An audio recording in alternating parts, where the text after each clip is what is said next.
짧은 시간에 제가 잠시 같이 묵상할 수 있는 내용을 말씀을 드리면, 우리가 읽은 말씀 가운데에서 마태복음 24장, 25장을 가리켜서 감람산 강화라고 말을 합니다. 24장 3절을 보시게 되면 예수께서 감람산 위에 앉으셨을 때에 라고 해서 그때로부터 쭉 이제 25장까지 계속해서 말씀을 전하는 것을 보게 되는데요. 이 마태복음에는 크게 강화가 5번이 나옵니다. 그 가운데 마지막 5번째 강화가 되겠습니다. 이 강화의 내용은 종말과 재림에 관한 예언 그리고 교훈입니다. 우리가 지금 내일부터 이제 고난주간이 시작이 되어지는데, 오늘 이렇게 주일에 예수님께서 나귀를 타고 예루살렘 성으로 들어오시는 거죠. 그리고는 화요일에 이 감람산 강화를 하시는 겁니다.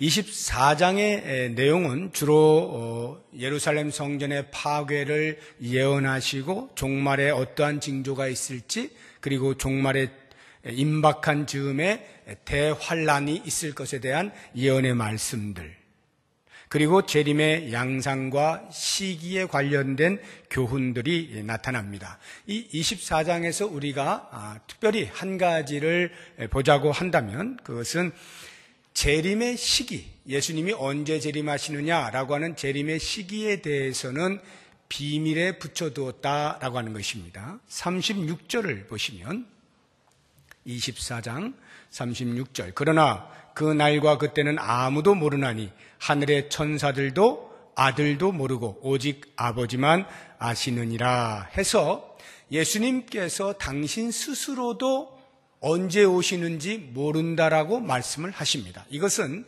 예수님께서 정말로 몰라서 모르신다라고 말씀하시는 것이라기보다는 철저하게 성자이신 예수님께서 성부 하나님께 전적인 순종을 한다라고 하는 겸손의 차원에서 이렇게 말씀을 하시는 거예요. 그러니까 모든 구속사역의 처음부터 마지막까지 이루어 가시는 하나님 아버지의 일하심에 전심으로 순종하고 있는 자신의 모습, 이것은 곧 바꾸어 이야기하면 종말의 때가 언제인가에 대하여 집착을 하고자 하는 사람들의 무익함을, 또 교만함을 지적하고 있는 모습이다라고도 볼 수가 있습니다.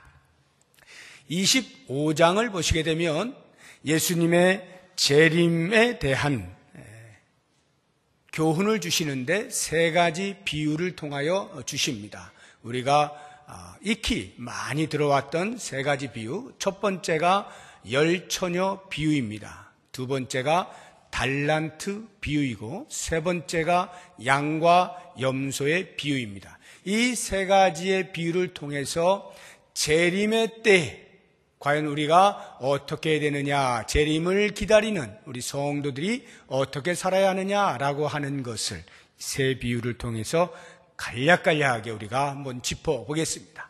먼저 열처녀 비유에서 우리에게 주시는 핵심적인 교훈은 재림을 준비하라 하는 교훈입니다. 재림을 준비하라. 준비하려고 하면 깨어 있어야 되겠죠. 그래서 25장 13절, 1절에서 13절까지가 열처녀 비유인데 13절을 보시면 그런즉 깨어 있으라, 너희는 그 날과 그때를 알지 못하느니라, 이렇게 말씀을 하고 있죠. 24장 42절에도 같은 말씀이 나옵니다. 그러므로 깨어 있으라, 어느 날에 너희 주가 임할는지 너희가 알지 못함이니라 해서 깨어 있을 것을 권면을 합니다. 이 열처녀 비유에서 우리가 꼭 기억해야 되는 것, 아무리 안 오는 것 같아도, 아무리 늦어도 반드시 온다라고 하는 것입니다. 재림은 반드시 옵니다. 열처녀 비유 가운데에서 5처녀가 신랑이 늦게 오는 것에 대하여 졸고 있었지만, 기름도 준비하지 못하고 졸고 있었지만 결국에는 신랑은 오는 거죠.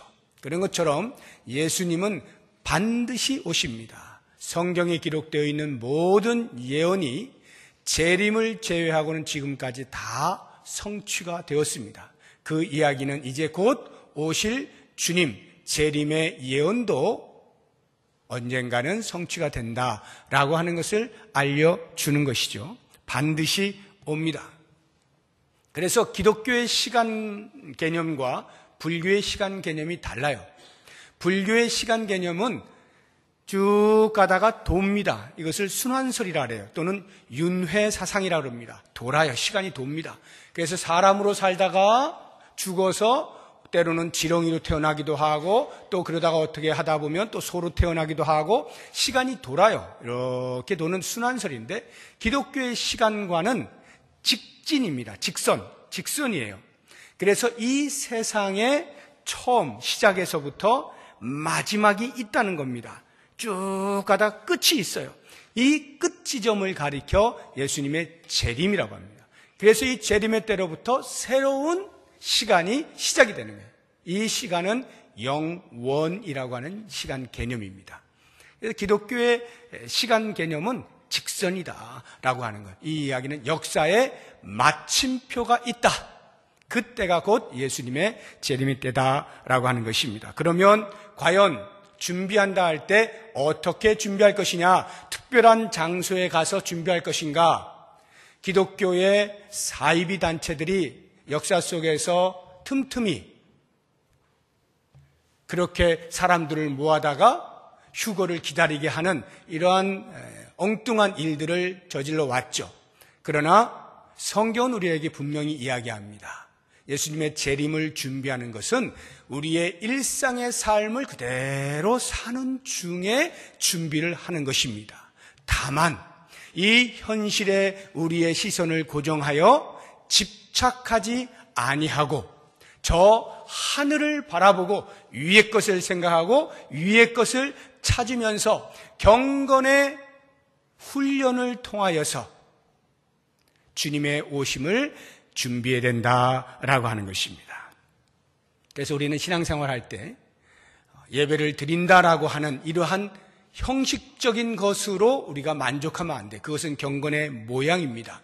우리에게 정말 중요한 것은 경건의 능력이죠. 이렇게 예배함을 통하여 하나님의 영광이 드러나는 것을 목적하고 소망하며 뜨거운 가슴으로 예배하고 우리의 일상의 삶에서 그러한 예배자로서의 예배를 통해 하나님의 이름이 높아지는 이러한 경건의 능력이 나타나는 것, 이것이 중요하다라고 하는 거예요.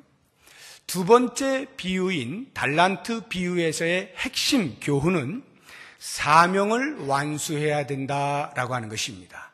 어느 누구를 막론하고 모든 사람들에게는 하나님께서 일정한 부분의 사명을 주셨습니다. 그래서 우리는 그 사명을 맡은 자라고 하는 청지기의 개념이 있어요. 청지기는 당연히 주인의 것들을 맡아 잘 관리하고 때가 되면 주인 앞에서 회계, 계산을 반드시 해야 하는 그러한 사명이 있죠. 우리에게는 몇 달란트가 되었든지 상관없이 모든 사람에게 각각의 맡겨진 사명이 있는데 그 양과 크기에 관계없이 신실하게 사명을 완수할 필요가 있습니다. 이 사명을 완수함에 있어서 우리에게 있어야 할 것은 충성과 효과성입니다. 충성과 효과성. 최선을 다하여 사명을 완수하는 것과 그 사명을 완수하는 완수. 5달란트를 받았으면 5달란트를 남길 수 있는 완수하는 효과가 우리의 삶 속에서 반드시 있어야 한다라고 하는 것입니다. 다른 사람을 비교하지 마시기 바랍니다. 2달란트 받은 사람이 5달란트 받은 사람을 부러워할 이유가 전혀 없어요. 하나님께서 주신 대로 그 자리에서 맡겨진 만큼의 최선을 다하여 완수하면 이미 그것으로 착하고 충성된 종이라 칭찬을 받게 됩니다. 마지막 세 번째로 재림을 기다리는 우리들에게 있어서 양과 염소의 비유가 주는 핵심적인 교훈은 우리의 행위를 통하여 믿음을 증명해내라 라고 하는 것입니다. 야고보 장로도 분명하게 말하죠. 행함이 없는 믿음은 죽은 믿음이다. 그것은 마치 영혼 없는 몸이 죽은 것과도 같은 것이다. 이렇게 교훈하고 있지 않습니까? 영혼이 빠져버린 몸을 우리는 시체라고 말을 합니다. 누구도 영혼이 빠져나갔는데 살아있다라고 말하지 않죠. 마찬가지로 우리의 삶에서 행위가 없는데 믿음만 있다 하여서 구원을 받았노라 말하지 않습니다.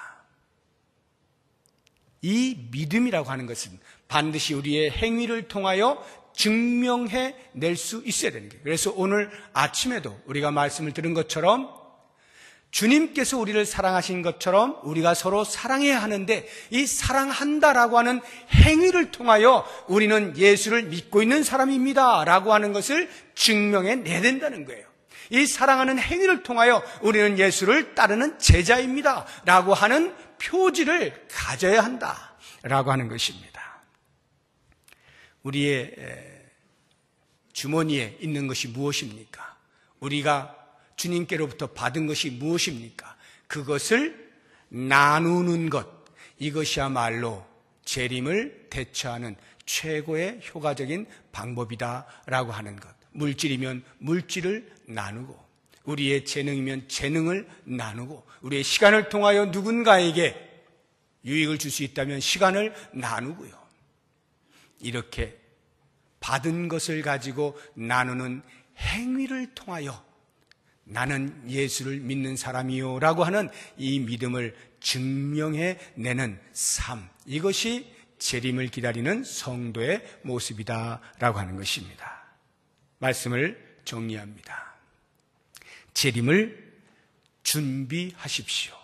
우리에게 맡겨진 사명을 완수하면서, 그리고 무엇보다도 사랑의 행위를 통하여 우리의 믿음의 진정성을 증명해 내므로써 재림을 기다리는 참다운 성도의 삶을 살 수 있는 우리 모두가 될 수 있기를 바랍니다. 기도하겠습니다.